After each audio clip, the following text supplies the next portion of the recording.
Hey guys, welcome back to another episode of the Big Bros podcast. I'm joined by my lovely friend and co-host Jeremy. How are we, mate? Great, mate. Great to be here. How you going? I'm great, but more importantly, we're joined by Cooper Chapman, co-host, or rather the founder of the Good Humans Factory. How are you, mate?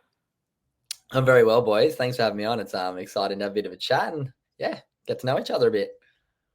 Epic. Well, we're stoked to have you on, mate. You know, you're a good human yourself. You're spreading a lot of positivity and gratitude into the world, and that's why we think you're perfect to get on the show. And we're stoked to have you here. So, you know, gratitude is something that is a big theme of we've seen on the Good Human Factory. So we thought, why not kick off our show with a little bit of gratitude as well? So I'll ask you, Ilan, first. Tell me 3 things you're grateful for today. Okay, first thing is definitely I had a really good cup of coffee in the morning. Yeah. The simple things. Latte? Nah, magic. The good old Melbourne-based magic. Number 2, I had less back pain than I did yesterday because I pulled my back the other day playing sport. And number 3, I slept pretty well. So didn't wake up too groggy this morning. I felt pretty refreshed. How about you, Cooper? I'm going to go the same as your second one. I woke up a really sore neck yesterday and it's still kind of sore today, but it's a bit less. So I feel like I'm on the mend. So I guess that's one. Number 2, I pretty much took the day off yesterday. I had my first kind of big weekend I've had in a long time. I don't really go out and do much very often anymore, but I had a friend's wedding in Adelaide Friday, Saturday night, and then music festival on the Gold Coast on Sunday. So I was running on very little sleep over the weekend. So I took yesterday off. So I'm grateful that I have the flexibility that I can do that if I need to. And then grateful that today I've got a few exciting things from the podcast with you. I'm having Chris Lake on my podcast later. He's a big DJ, which is really exciting, which I was telling you guys off air about. So yeah, just it's a day that I feel like I'm getting a lot of stuff done after a slow Monday. So I'm grateful for that. Yeah.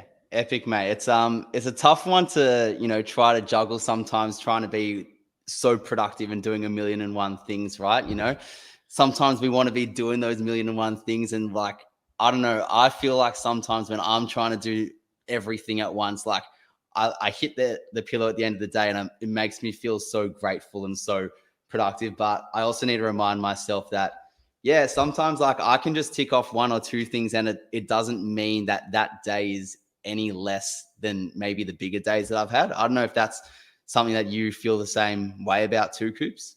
Yeah, definitely. I think it's just giving yourself permission to take some time off and recognizing that taking time off is actually doing something in itself, giving yourself actual time to rest without the guilt and the anxiety that comes with sometimes having a really slow day has been really important for me. And yeah, as I said, having the flexibility to be able to do that on a Monday after, I mean, it's not the greatest thing to do after a big weekend is have to take the Monday off, but it's a very rare occurrence. And it was nice to spend a wedding down in Adelaide with a friend and then, yeah, get to go to a music festival. So yeah, I think having those days off and not feeling guilty is important, but I'm always like, all right, what can I tick off? That's like 1 or 2 little things. So I always try and like do my washing and clean my house if I'm having like a quiet day. And that way I'm like, okay, I did something that's actually somewhat productive.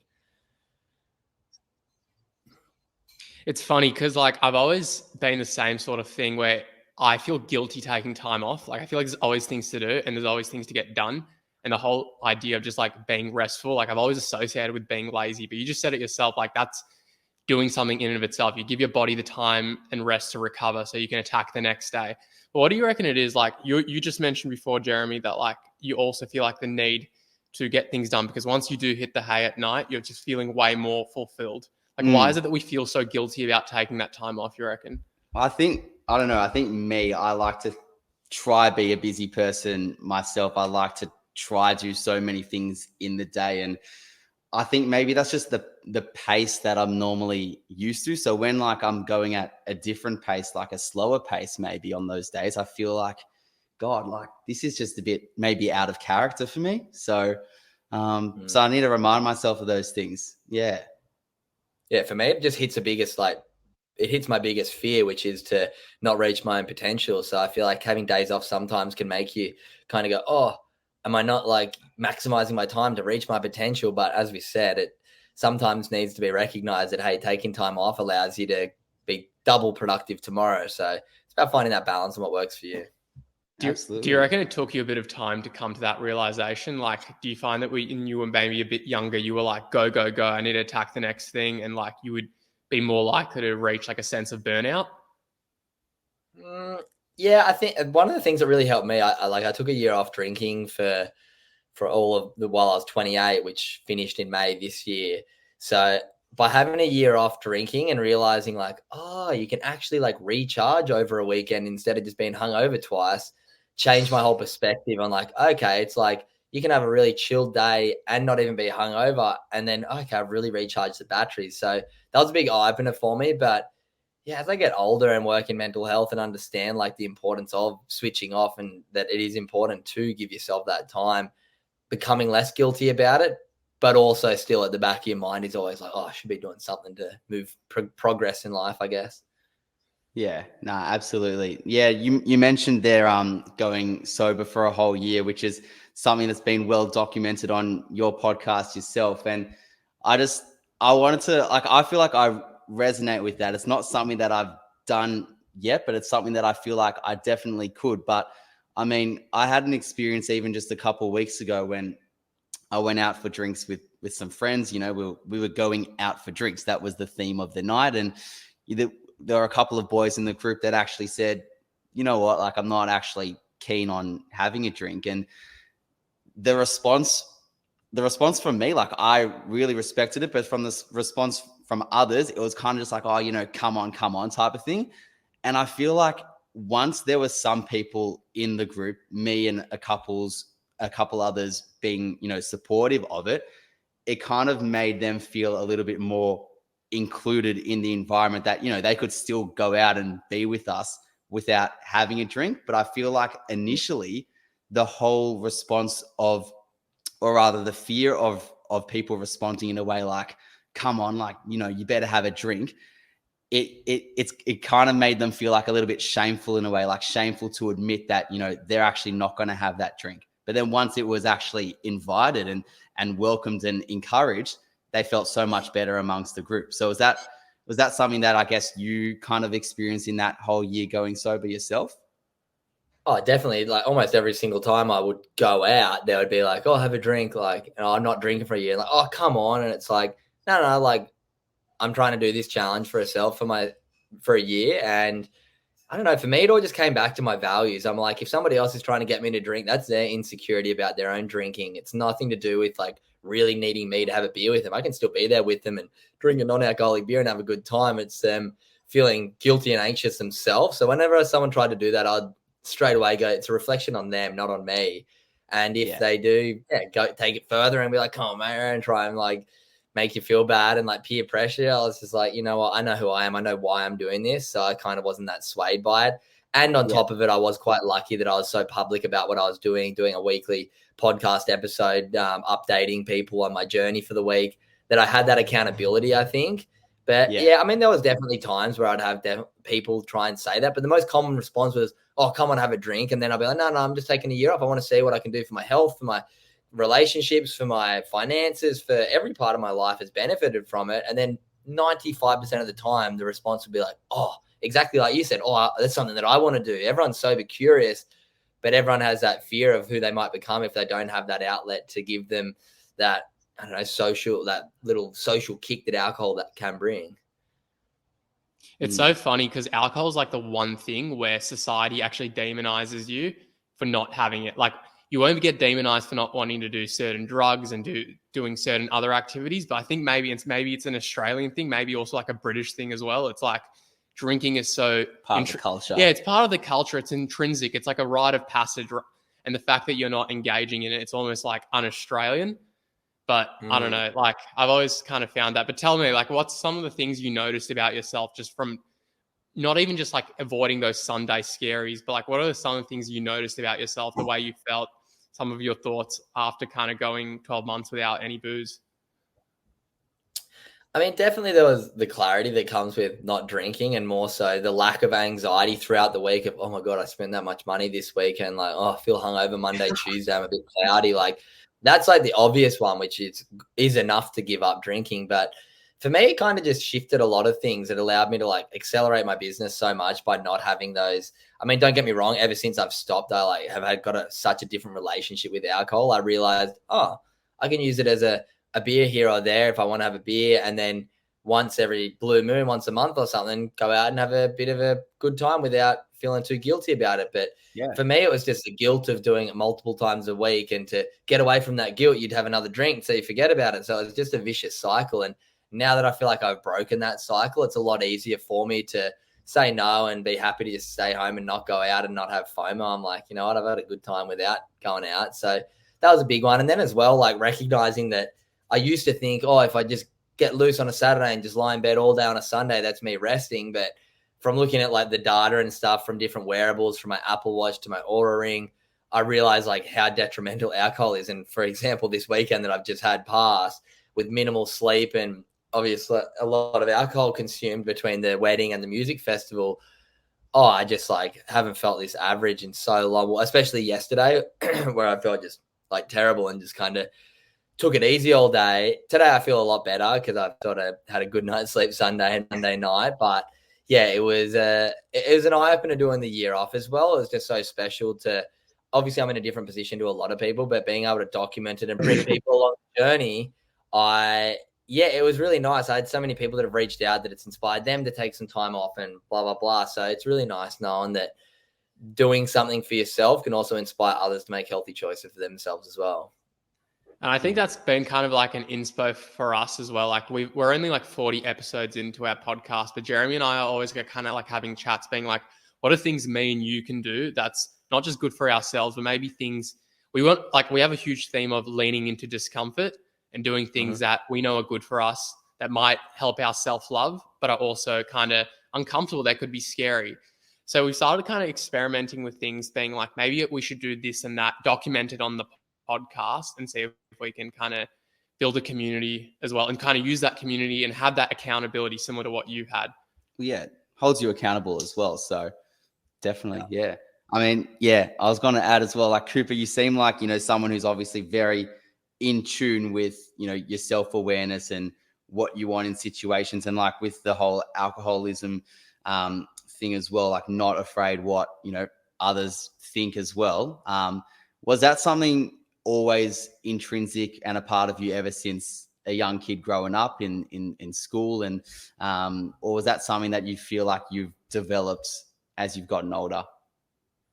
I think it kind of comes across, it's really well connected with, which I'm sure we'll talk about throughout this chat, my mental health organization, the Good Human Factory. So a lot of the story goes back to the fact that I used to base so much of my self-worth, like so many of us do, on external validation. All of my identity, my self-worth, my self-esteem was wrapped up in what other people think of me, whether it's if I'm drinking with them, whether it's I'm winning surf competitions. It was all like, what does my sponsors think of me? What do my family?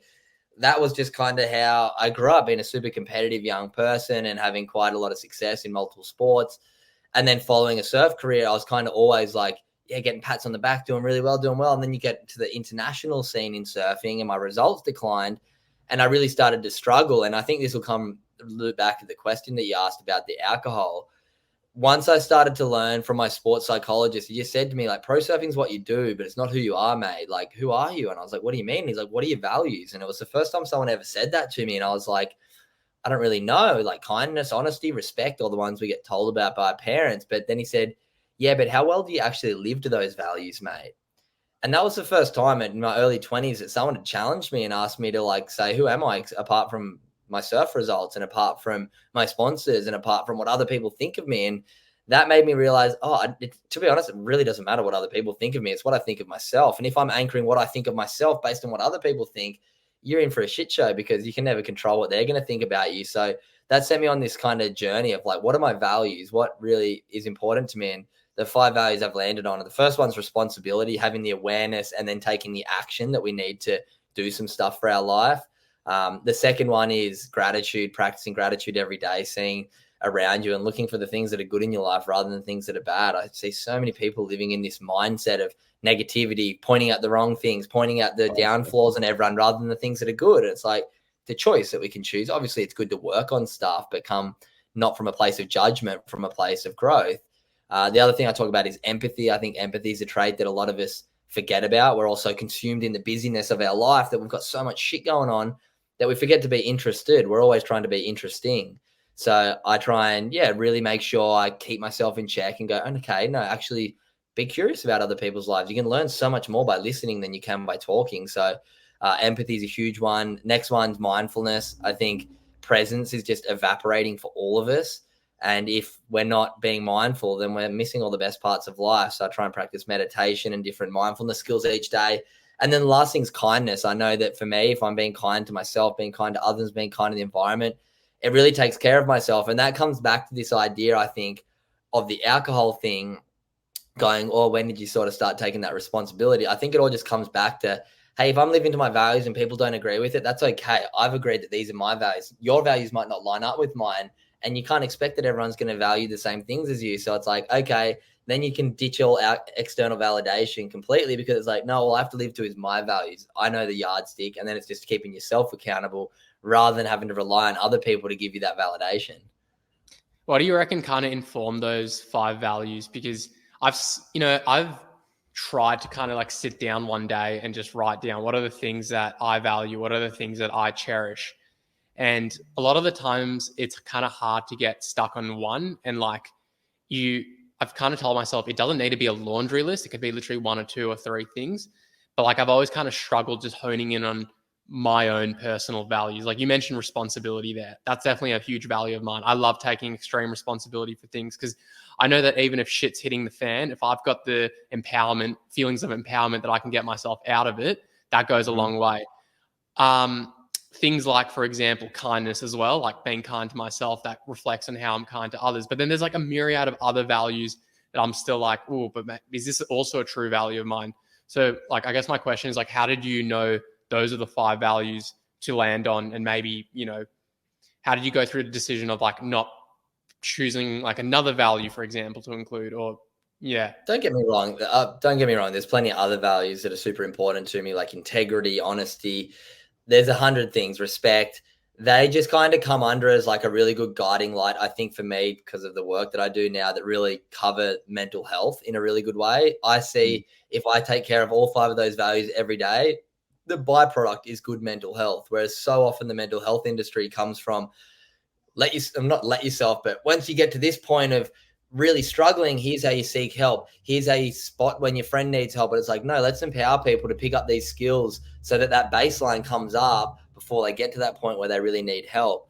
But yeah, the way that I found my values, what my sports psych said to me, I was like, where do I find them? And he's like, do you read? And I was like, not really. And he's like, I want you to start reading some other people's stories, whether it be reading their books, biographies, autobiographies, listening to podcasts with different people, just like your guys' podcast, my podcast, where people tell their story, and look for things that inspire you. And then if you go, okay, that's a value that inspires me, how do I integrate it into my life? What does it look like for me? So I'm just always curious, looking around for people who I look up to, who I really respect, and go, okay, what sort of values do I respect about them, and have tried to integrate it into my life. So I've like got so many different books and self-development books and different things. So it's just kind of half basing it off science-backed things like mindfulness, meditation, gratitude, kindness. These are all things that have been so well scientifically studied, have a positive effect on us, but they take a bit of responsibility. So it kind of just morphed in all things that can have activities involved with them. But then there's obviously plenty other values as well. But the way I look at my values is like, your values are like a compass. It's like north is where you live 100% of your values is. You're never going to get there. But as long as you're moving in that direction is a place of health and happiness, rather than I'm living in a place of dishonesty, a place of lacking responsibility, having no empathy. That's like heading south. You're getting further away from where you want to be. Like you're never going to get to north, but you can always head north, and north is in a far better direction. And that's what I feel like values are. They're just like a guiding light to a compass. It's like your North Star. Okay, keep heading towards those values. No one's perfect. No one's ever going to live perfectly to values, but they can be a bit of a shining light rather than just like going anywhere south of the bloody border that you just don't know where you're going to end up. It's like they can kind of be a bit of a guide for you, those values, that when you feel, is this decision really something that I want to do? Go, okay, what are my values? You know what? That's not really being kind. Oh, that's not really putting other people's a little bit first through empathy. That's kind of putting blame on someone else. I'm not taking responsibility. So it comes back just on like each day checking in with yourself. Okay, did I live for them today? Not really. Okay, tomorrow I can do better. Yeah, I love that point about how, you might not ever reach them, but it's good to have them there up north, because I think that's actually really comforting to know that, because often when we think, all right, these are my values, I have to bloody live by these values or else I'm not this person. And if I fuck up on one day, well, can I even connotate myself to that value? But that point you make about, just actually having them there and striving towards them, that is comforting enough to know that that is the direction you're heading. And we're human. We're gonna screw up each day, so that's fine. And I think it's a credit to, I guess, like the sports psych that you had as well, to initiate that mindset in you, whilst you were pro surfing, because I want to tap into that a bit more, because surfing is, did you feel like it's quite an individual sport? Like, obviously it's just you and your board out there in the ocean, and because it's so individual, did you feel like you have a tendency to kind of get more like hell-bent on your emotions and your mind and what you're thinking and feeling?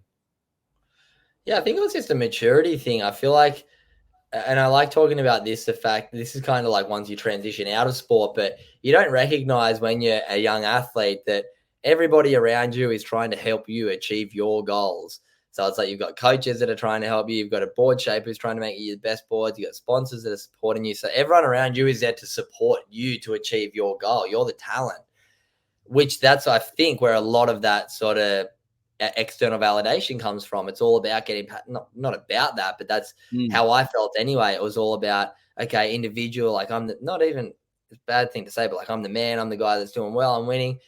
And then I kind of got to a point where I wasn't winning as much and it starts getting a bit more confusing. But I was just very lucky that my sports psych taught me some of those lessons early. And I had some family history with mental illness. So I always had this fear of, oh, am I going to have like a mental illness, like my uncle who committed suicide, like my dad who struggles quite a bit. And that was why I started to try and learn this stuff and read a lot of books and understand, like, hey, how can I, for one, get ahead of the competition, maybe using my mind. But then I started to learn all these fascinating different skills from so many self-development books. And I'm like, wait a second, there's so many different ways to view the world. There's so many different ways to understand your own, the way that you sort of tick. And we just don't get taught any of it at school. So I was like, oh, okay, if I can keep learning, keep being curious, is like a never-ending, never-ending journey in self-discovery and sort of self work on yourself. No, it's very true. I mean, like you just touched on it there, the whole like perp thing of athletic identity. I was reading about like a few kind of research articles about ex-athletes, and one of the biggest predictors of their mental health coming out of the sport was their level of how much they would identify with an athletic identity, right? And the higher your athletic identity, the more likely you were to struggle coming out of that sport. Because as you said, that sports psych's come up to you and he said, okay, we know you for what you do, but what's really at the core, like what's the animated core of Cooper Chapman. So always found that really interesting. But you mentioned there that like you went on this journey, you went on this pursuit of trying to find out who am I as a person. What kind of kick started that for you? Oh, I mean, it comes back to a little bit like I touched on before, saying to my sports, like there was a time I'd just come home from, I remember it pretty clearly. I was like 20 or 21. I'd just come home from America and I'd had a really bad string of results. And I was just like, maybe I'm depressed. Like, oh, but I'm traveling the world surfing. I can't really go and see a psychologist and tell them that I'm depressed. Like, I've got this family history with it. I remember I was sitting there with my manager at this Japanese restaurant in California. I didn't even say something to him, but I just remember sitting there going like, oh my God, I've got depression. Like, this is heavy. But then I kind of was like, it's because I keep losing in these comps. Maybe if I start doing better in the comps, I won't have it. And there you go. That's my mind and my well-being anchored on my results, which is so unhealthy. And that's when I went home and I kind of didn't directly say that to my sports psych. It was more so like my performance is going down. What can I do to maybe change it? And that's where I got this little lesson of like, so it's what you do, mate. But like, and he's like, why are you feeling like that? And I was like, oh, I just feel like my sponsors are off it. I feel like my family's off. And he's like, that's where that values question came from. Like, it's what you do, mate, but it's not who you are. Like, let's work out what your values are. And I was very lucky with Surfing Australia being on scholarship with them. So I had access to the sports psychologist. We had some career pathway people who were big on values as well and did some courses. So it just allowed me to see the world through a completely different lens. But don't get me wrong, it took all of my 20s and it still takes me every day of my life to try and get towards these values, because a few other things happened after that where I lost my sponsor in surfing and my mindset flipped straight back to victim. Like, why am I getting paid? All these guys rank lower than me are. And that was the next hurdle of having to go like, no, appreciation, not expectation. Don't be pissed off that you're not sponsored. Be stoked that you're still traveling the world, and the guys who are being a tradie with you at home while you save money to go to the next surf comp are still at home doing it. So everything just kept coming back to perspective and just being grateful for the life that I was living. And it took years to deal with like working as a tradie full time to support my surf career for years to actually realize that, hey, wait, this is better than a lot of people. But so often we're comparing across and up to people that we aspire to be like rather than across and down. So it's important to sometimes look full 360 and sort of see where you're at in the whole scheme of things. If you are someone who's into comparing yourself across and looking at, I wish I was there, it's like, yeah, but look around, you're probably a lot better than a lot of people too.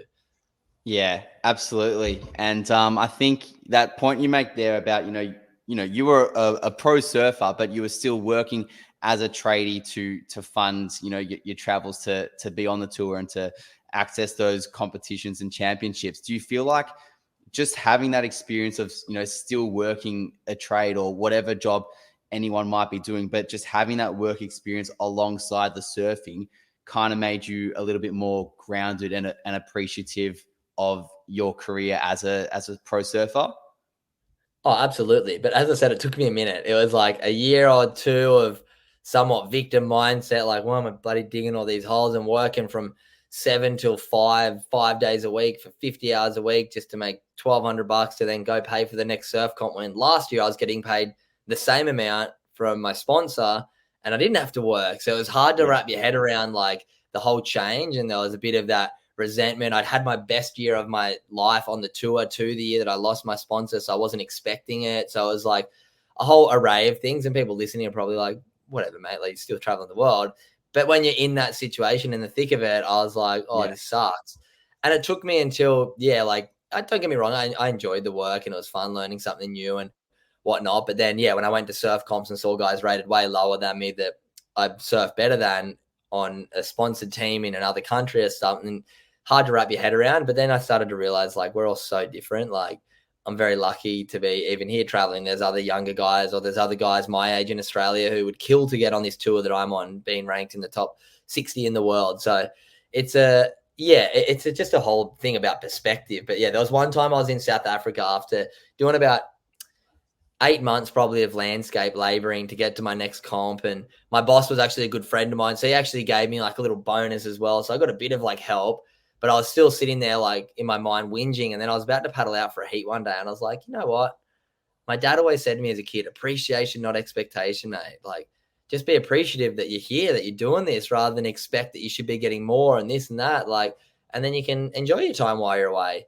And then, I paddled out from that heat. I went, I'm just going to enjoy that. I'm out here surfing and all my mates are back home working still. I do this 4 months a year and then work 8 months a year, whereas they're doing it for 11 and a half months a year for 2 weeks holiday. So like I had it a lot better than a lot of people, but there was still that bit of perspective that I needed to gather. I love that. Perspective's such a massive thing. And I think as a younger generation now, it is probably one of the biggest struggles we have is being able to have perspective, because you've got social media, right? And you'll be able to compare yourself against other people and say, okay, they've got way better things than I do. And they've got this highlights reel of how they're enjoying their life. And then you're stuck at home and you're working a job you might not like. And automatically you do put yourself in that victim mindset, but you don't have the perspective of mind to know potentially they worked harder than you and just didn't document it. And all they're documenting now is just their fancy holiday. And I think it only comes with age. At least my parents have always told me this sort of thing, which is it's very hard to read perspective in a textbook, but it tends to come with experience.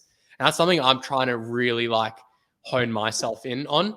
And I reckon like going forward, if there was anything I would promote and maybe even have a core value of mine, it'd be like, make sure you have perspective on the big things. Like as long as I'm healthy, as long as I get, I'm safe, I can walk, I can get into a car and drive somewhere, like that's already better than a large proportion of the world's population. Yeah.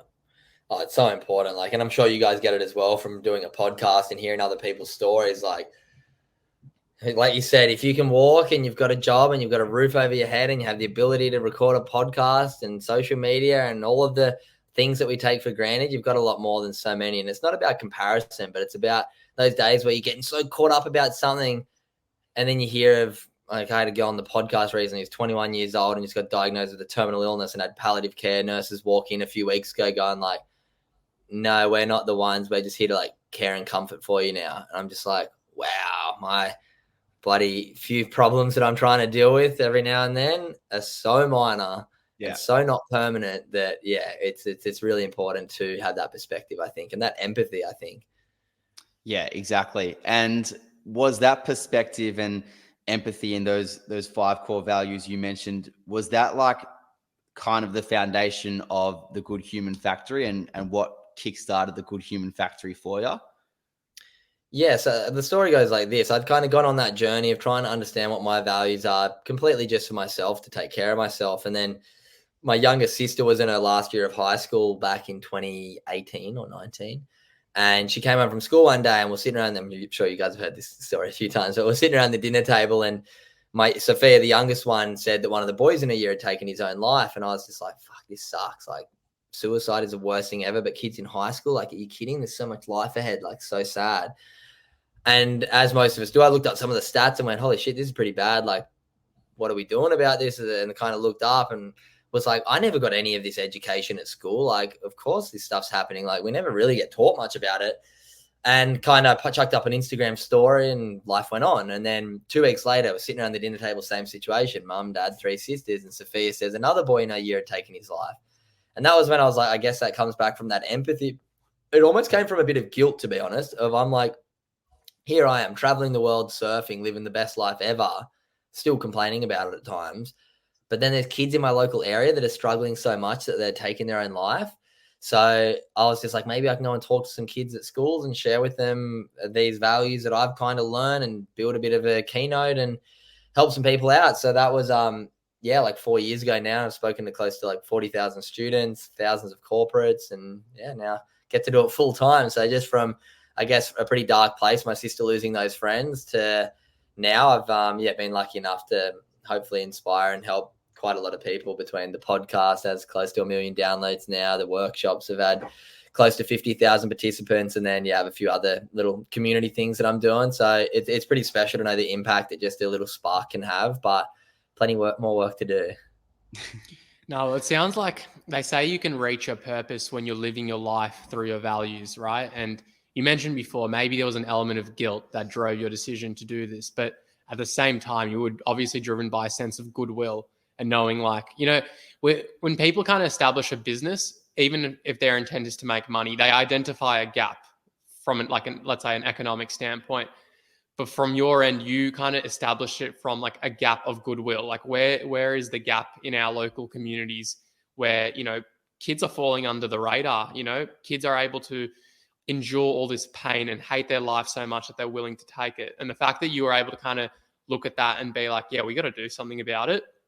And then, you mentioned yourself, you were on surf tours where you may have been kind of thinking to yourself, like, I'm a better surfer than this guy and he's got a better sponsorship than me. Like, what the hell? Like that, hearing those stories of, people, where something really tragic happens to them, that can be such a kind of shock to you. It galvanizes you, and it can really, I think, you can turn a bad situation and channel it into a really good way. Like almost like, what's the term? Like it's a form of like alchemy. But tell me, like, how did the potty then? Because you started off doing kind of more of the kind of workshops, right, for your local community. Where did the podcast then come in? Because it wasn't something you started straight away, was it?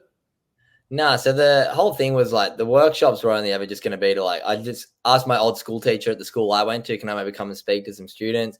He was like, yep. I went off and organized my workshop. It was so bad back then. And I think in 2019, I did like 2. I did one at my old school and one at a local footy club that a family friend was the coach of.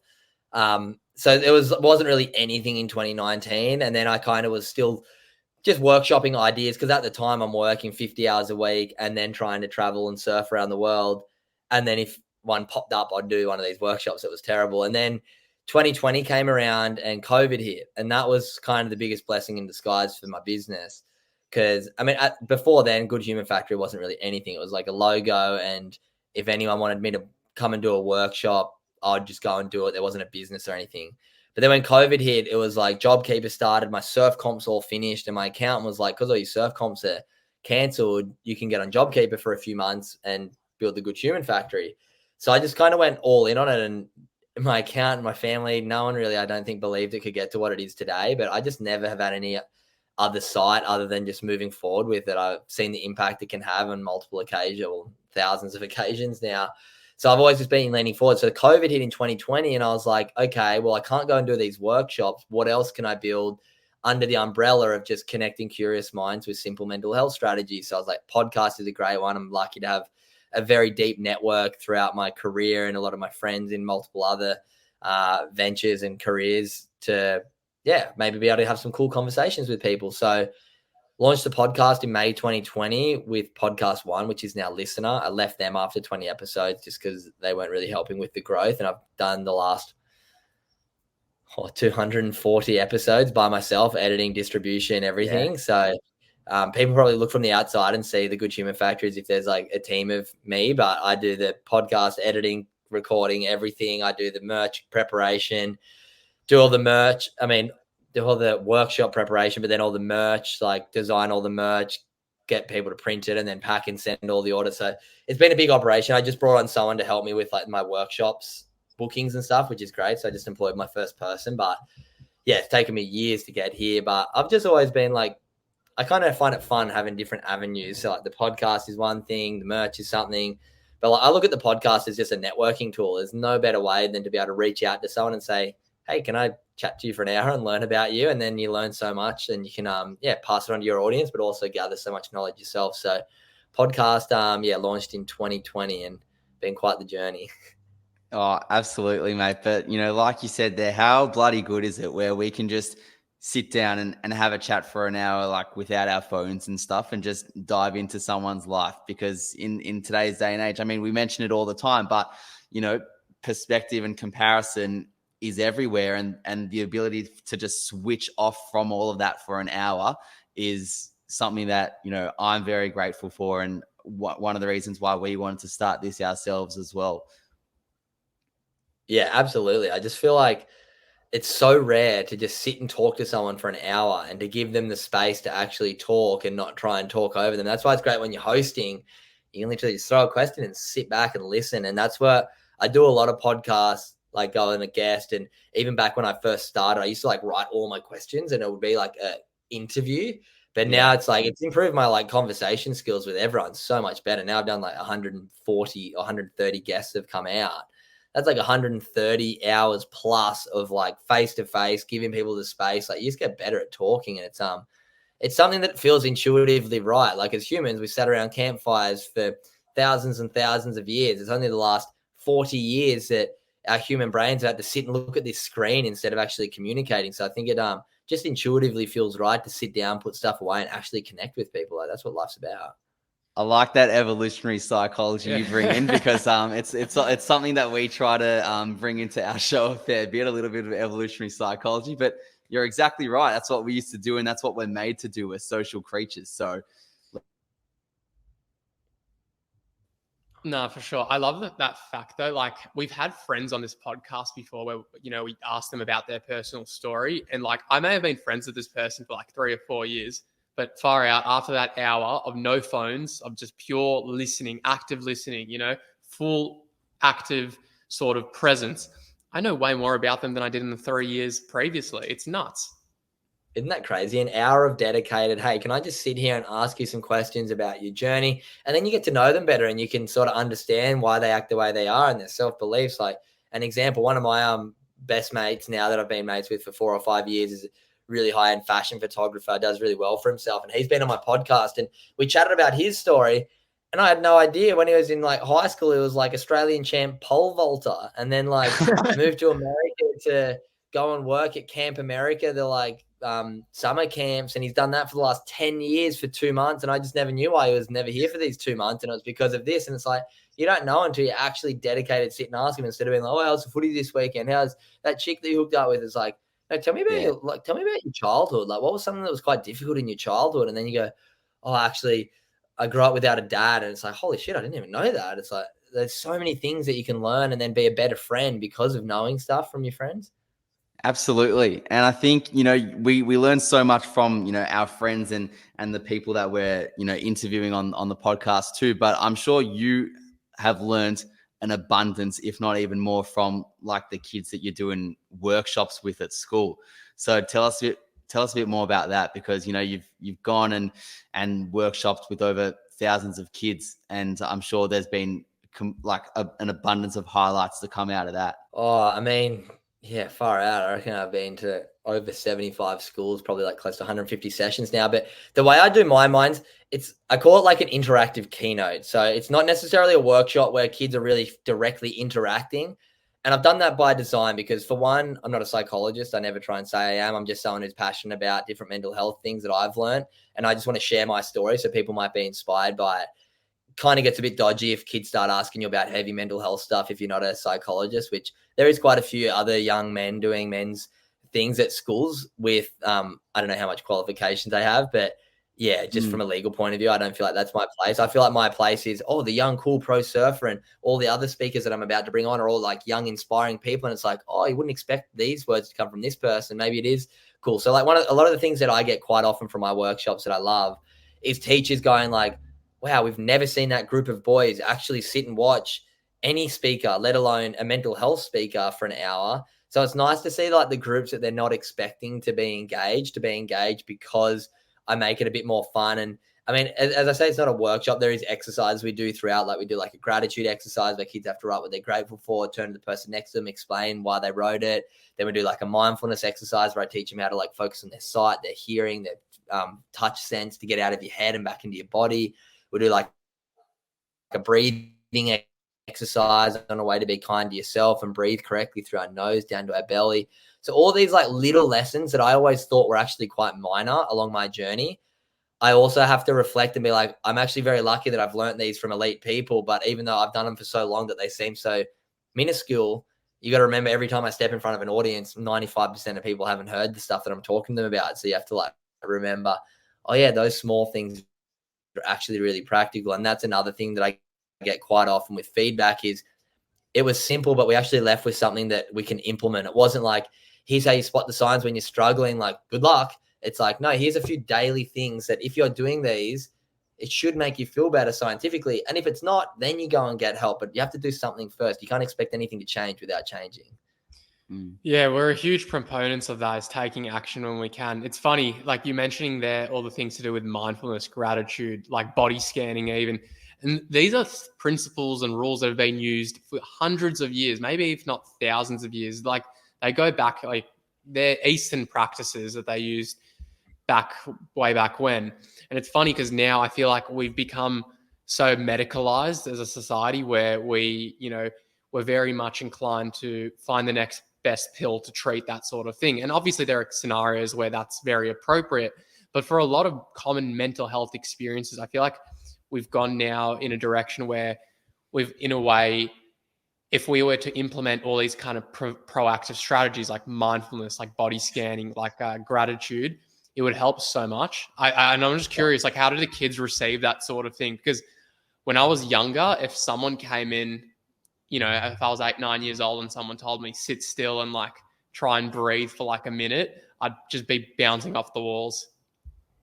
I mean, I don't do primary school for somewhat that reason, because I feel like even though the themes are quite simple, it's a bit hard when you start explaining like a bit of the neuroscience behind gratitude to a 11-year-old. But all the stuff in high school, it's just trying to like make it cool and go like, hey, I show a video of all my ambassadors. Like I have like all the best Australian athletes in the world, almost ambassadors for me to help me spread the message using their profile, from like Willie, Ryan Williams, like BMX and scooter guy, to Storm Hunter just got is now number one in tennis, number one in the world in women's doubles in tennis.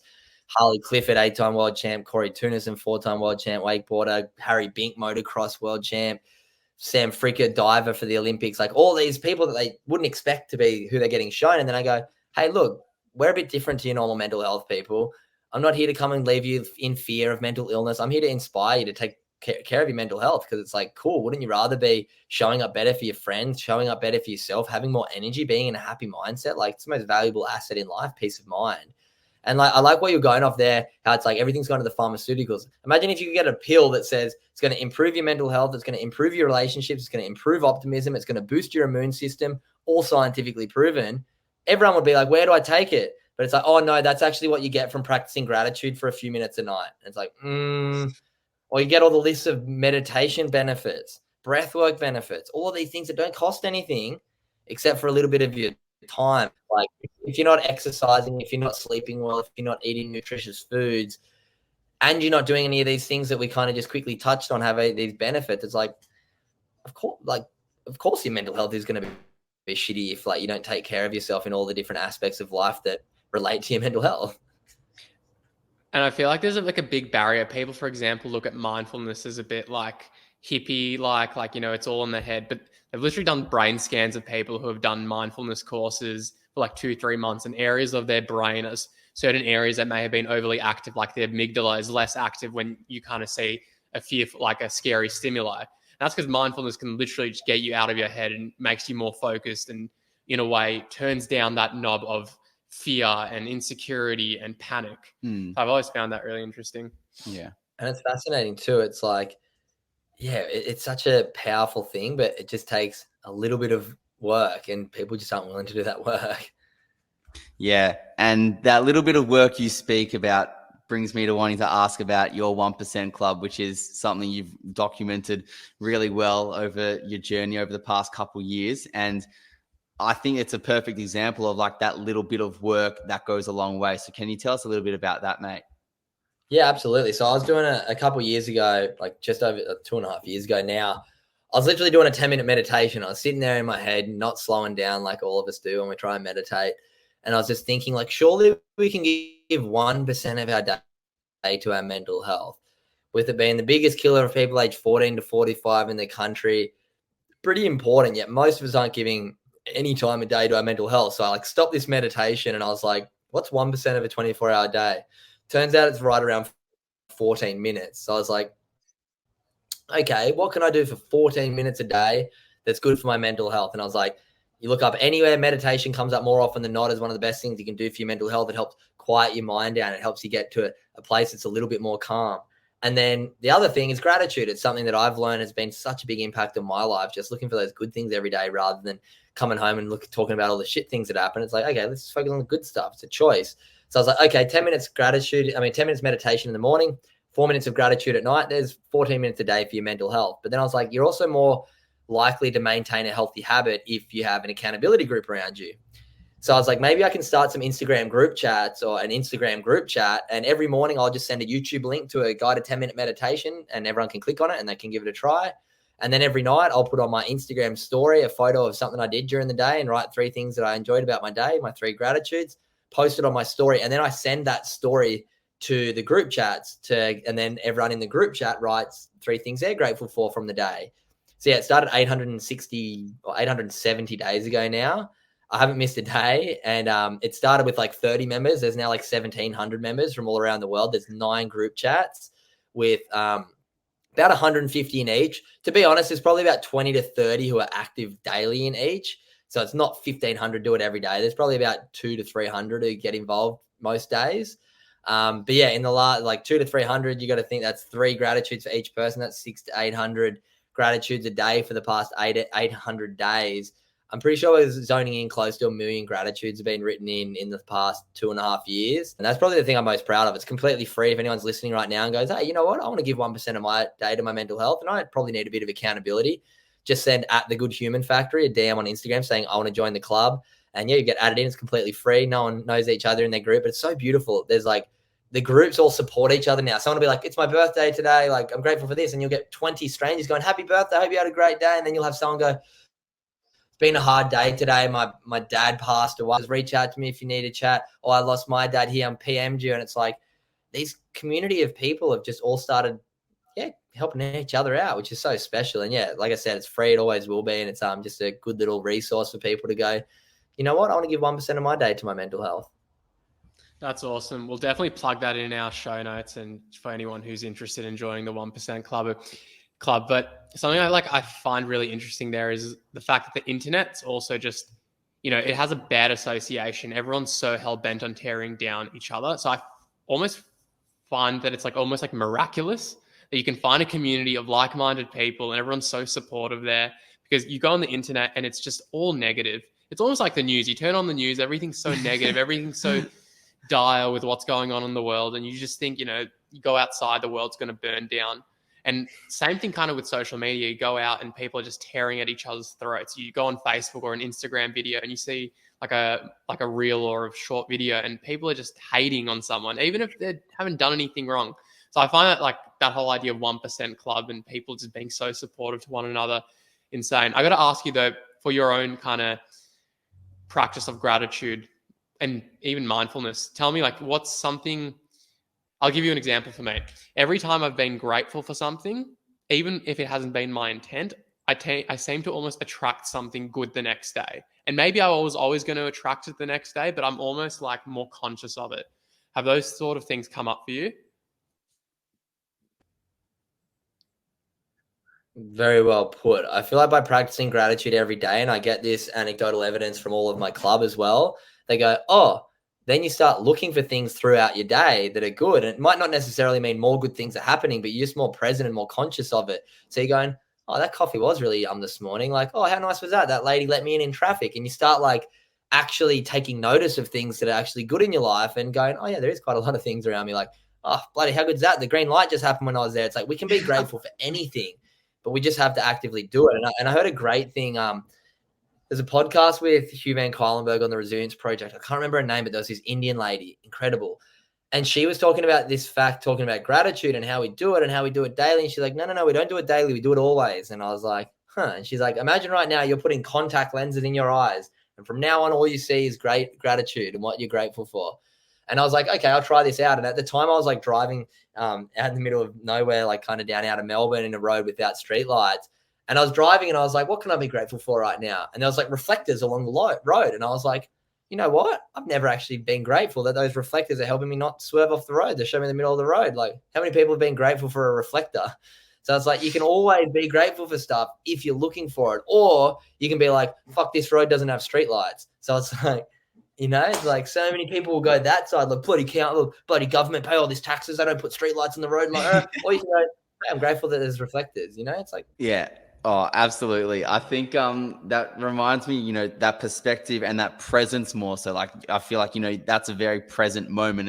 And it reminds me of when, you were on Dylan Friends podcast with Dylan Buckley. And I remember you guys chatting about, I think it was Dill chatting about the white butterflies he was seeing. It was like, all right, I'm going to try look for like 10 white butterflies the next day or whatever. And he thought, fucking no way I'm going to like see 10 white butterflies. And then he did. And like, I remember putting that into practice for myself as well, as I was listening to that podcast, just driving home from the gym, which was only like a 5-minute drive home. And when I was looking for those white butterflies, I saw like 8 of them. And I would never notice that ever in my life. So it's mad. It's just an example of like presence and perspective and how things you will actually be able to just see things in your life that you might not have been able to see previously. Yeah, awareness. So much awareness is lacking, and it's not our fault. That's the thing. It's not our fault that we're losing awareness because, there's a great book called Stolen Focus by Johan Hari. Fascinating guy. He's written my favorite book ever called Lost Connections as well. But Stolen Focus is all about how, obviously, with media, social media, everywhere, it's like our attention is a commodity.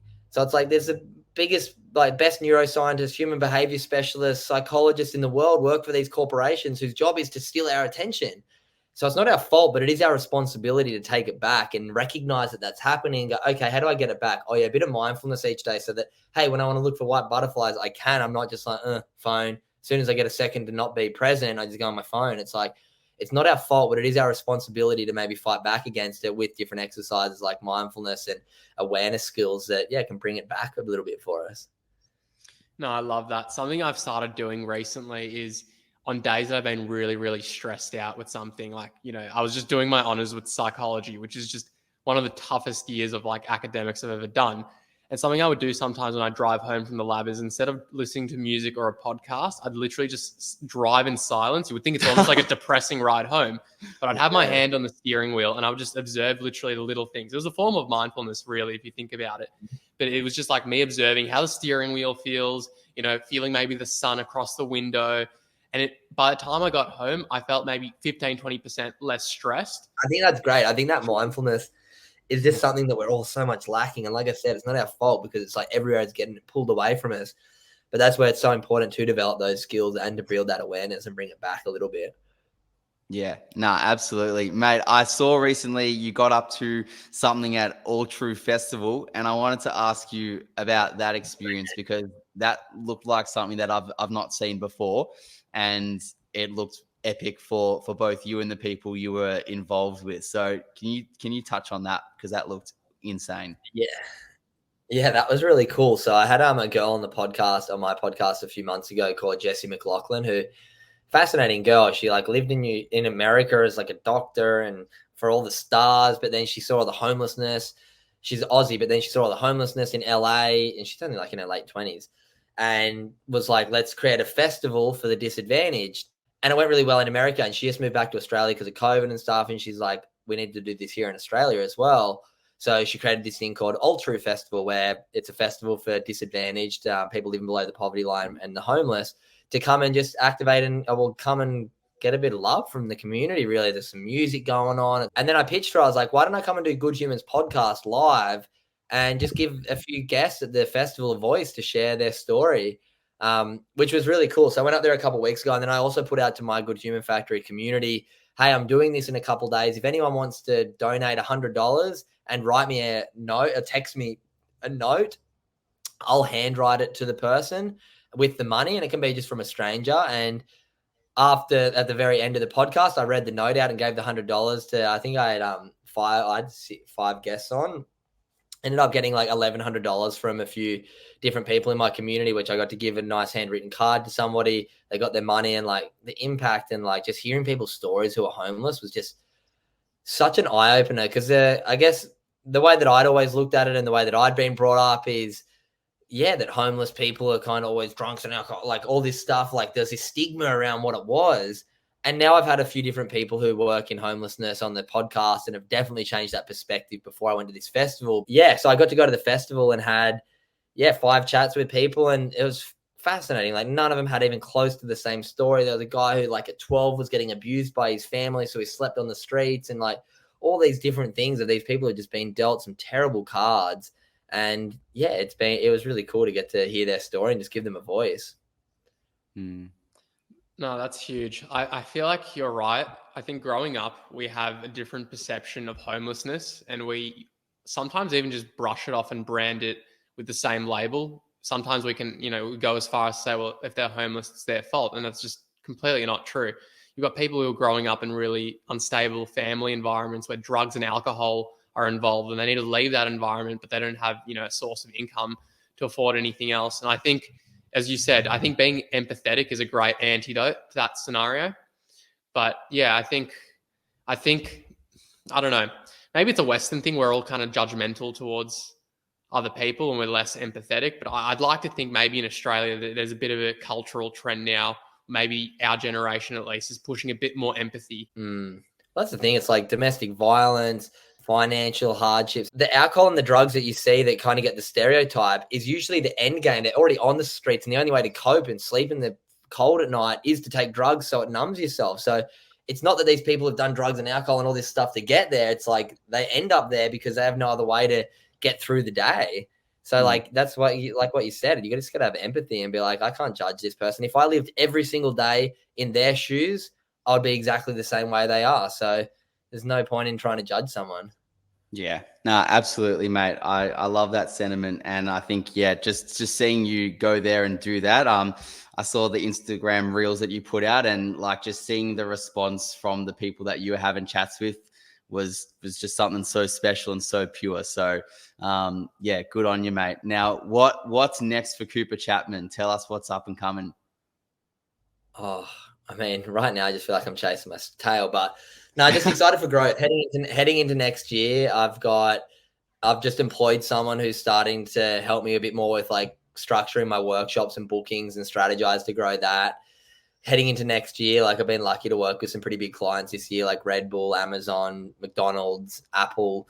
So just trying to sort of like build those contacts and build consistency so I can create revenue for the business through that way. I've also got a few new speakers coming on board. I've got these girls who have a podcast called Good Morning, actually. It's all about grief and helping people when they're grieving and teaching all the different aspects of grief. So they're going to come and start doing workshops under the Good Human Factory, which I think is going to be amazing. I read their book and I'm like, oh my God, there's so many things that I wish I knew earlier, and I'm grateful that I know now. So I'm really excited for them to start speaking to my corporate groups and also high school students. I've got a few other speakers as well. Some of my ambassadors are going to start getting into that. So that's really exciting. Podcast is going to continue pushing forward with that. It's taken a long time to get to where I'm at now. My numbers have started to go backwards a little bit, so I need to sort of revitalize that. I've got a few big guests coming on soon, so hopefully that can pick back up. And there's so much saturation now. When I started, it felt like everyone's getting a podcast, but now everyone has a podcast, so it's very hard to get ears to listen. So it does okay. I do like 10,000 downloads a week, which I know is great compared to a lot. But my sister's podcast does like 250,000 a month. So I'm like, I know what's possible. So just continually, hopefully grow the podcast. Got all new merch coming out in the next week or two. It's cool. Grateful as fuck shirt. It's kind of dope.